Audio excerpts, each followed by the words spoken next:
So, guys, if you remember, I did a review on Batman versus Superman way back when it first came out, and I was pretty okay. I was pretty positive, I guess. Not really that positive, but I was sort of neutral on the film.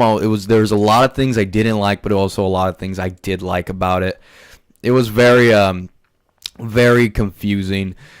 But I will say that my thoughts on the Ultimate Edition are in fact better than they were when I watched the movie initially in theaters. So let's just get started. Now I will say one thing: if you did not like Batman versus Superman and you think the Ultimate Edition will change your mind, it won't really.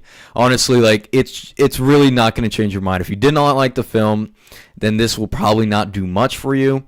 But if you did like the film, you'll pretty much enjoy it just fine. It's a little bit more of what you liked. There's a lot of new scenes, a lot of good scenes added in. For me personally, I watched, there's only one other reviewer that I've seen review this movie, and that's IGN, unfortunately. But I saw the review, and I have to disagree with what they were saying. They were saying that really nothing was added new. And it's like, no, there were important things added to the film.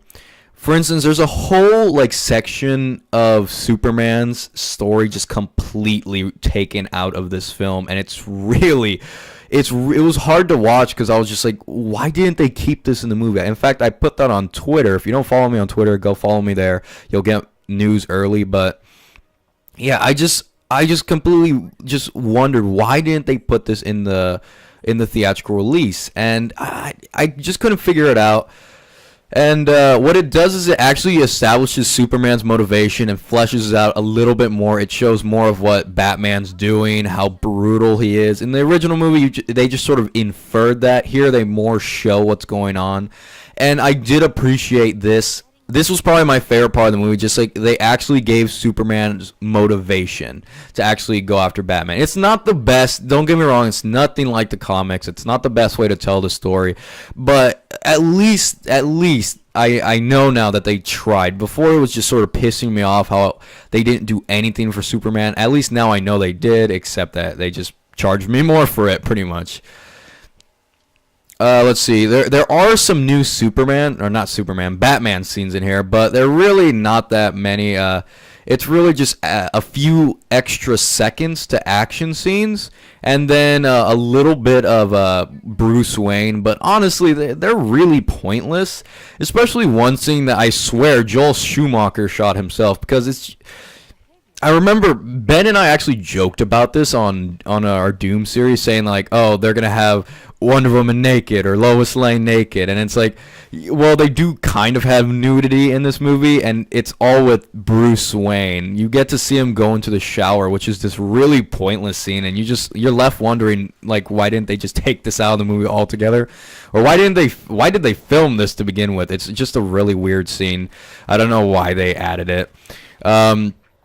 So yeah, but for the most part, they don't really change that much with Bruce Wayne. He's sort of the same. He doesn't really do anything different. He has the same motivation. So if you liked Batman in the last one, I mean, there's really nothing new for you here. But hey, I mean, you still get to see Batman. Let's see. There's a few more. I'll say the movie really did fix motivations and made the story more complete. There's a lot of scenes in the original cut that just didn't make sense or didn't go anywhere, but here they make a lot of sense now. Now it's like, oh my God, the pieces are all here. It's like you're left wondering in the theatrical release, like, what the hell happened? Were there extra scenes kept away from us? And it's like, yeah, there was actually. There was a lot of scenes that were kept from us. And yeah, it's like these scenes are kind of important actually to the story. There's a lot of things that are important that like have to do with Superman mostly, and a lot of important stuff about the Senator Finch, which was very important, and even a few other side characters in the movie that names escape me for the moment, but.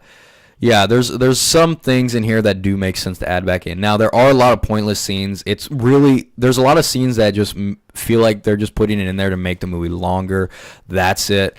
And yeah, I would be lying if I said I was kind of annoyed by a few of these scenes, because like there's like scenes that just make the shot longer. And there's one scene which it's just Alfred cutting wood. I'm not joking. He's just cutting wood, and I've praised this movie for being very visually interesting and being like really intense music, which by the way, the music is more intense in this version. However, in this scene, it's like there's really nothing much. There's no atmosphere. It's just him cutting wood, and it's sort of strange. I don't know why they kept that in there or why they shot it to begin with. But yeah, there are scenes like that. There are definitely scenes like that where it's just like it makes the movie longer, and if you like that, then okay, you'll like it.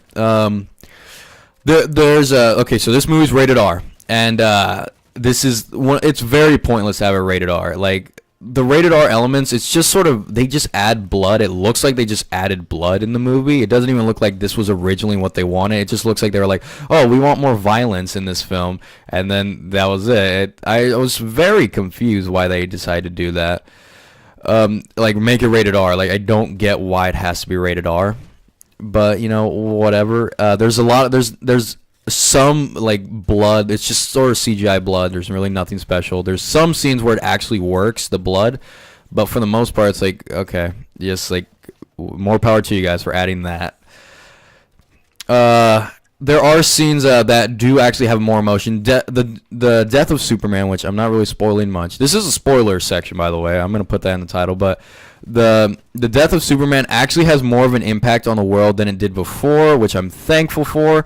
But it's still, again, it's still just them killing off Superman, which is kind of sucks. It's the stupid plot line. I wish they didn't like waste that.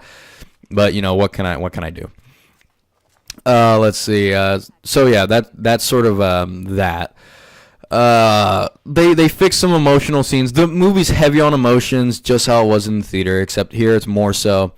A few extra fight scenes, but they're really short. They're like probably like 30 seconds at most of film was added with these fight scenes. So overall, is this better than the theatrical release, or is it worse? It's not worse. I've literally seen only one person say it's worse, but it's definitely not worst. It's just if you did not like the original movie, you're not really going to like this one. It's not going to do anything to change your mind. So that's sort of where it stands. If you like the original movie, then you might like this one just fine. But for the most part, you know, if you didn't like it, you don't have to buy this. But if you did like it, you might enjoy this more. If you were kind of like iffy on it, I would suggest probably getting it when it comes out on DVD, maybe not on digital. But yeah, I watched this a couple days ago. I enjoyed it way more than I thought I would, and it surprised me in a few areas. And I actually can say that the movie is a good movie now. It's just not what we all wanted. Like all of us Superman and Batman fans out there, like who wanted to see this team up for years. It's not what we expected. But for what it is, it's a good movie now. It's now a complete story. It has some pretty good action scenes. The action scenes are kind of pointless, honestly, but yeah, but it still has those nonsensical Lex Luthor, which, dear God. Oh, wait, I could talk about that, actually. They try to give Lex Luthor a motivation, or he does kind of get an explanation for why he did everything. Like, everything he does in the movie now makes sense, by the way. All the shit that he does, they explain it. It's shown what he's trying to do, and it makes more sense what he's doing. But you don't really know why he's doing it, and they give a half-ass explanation, and it's really bad. It's just, he's crazy, pretty much. That's it. He's just mentally ill, and it's just like, it's really insulting as a Superman fan to see them portray Lex Luthor in just the worst way possible, as if they were trying to do a Joker kind of thing, but not go all the way. That's sort of how it feels like. They're trying to do like this Joker spin on it, but not go all the way. I don't know. Those were my thoughts. Now, if you guys have anything else to add, I mean, you could tell me down in the comments, or you could tweet at me. I always respond to people on there. So there's that. I thought the movie was better, but I already liked them. I kind of liked the movie to begin with. My score just changed 1 point. Like instead of a 7, it's an 8 as a fan, and as an everyday moviegoer. Instead of a 6, it's a 7. That's pretty much how it stands. It's okay if you're just an average moviegoer. It's pretty good if you do like the comics. But yeah, those are my thoughts on it. If you want to hear more of my thoughts, I'll probably talk about it more on our Doom videos with Ben over there. And yeah, that's pretty much it with this video, guys, and this review. Thank you guys for watching. Please tell me what you guys thought about the movie. If you liked it or you hated it, or if you're not going to get it, you know, just go ahead, tell me what you think. This was One Fair Review. As always, have a nice day.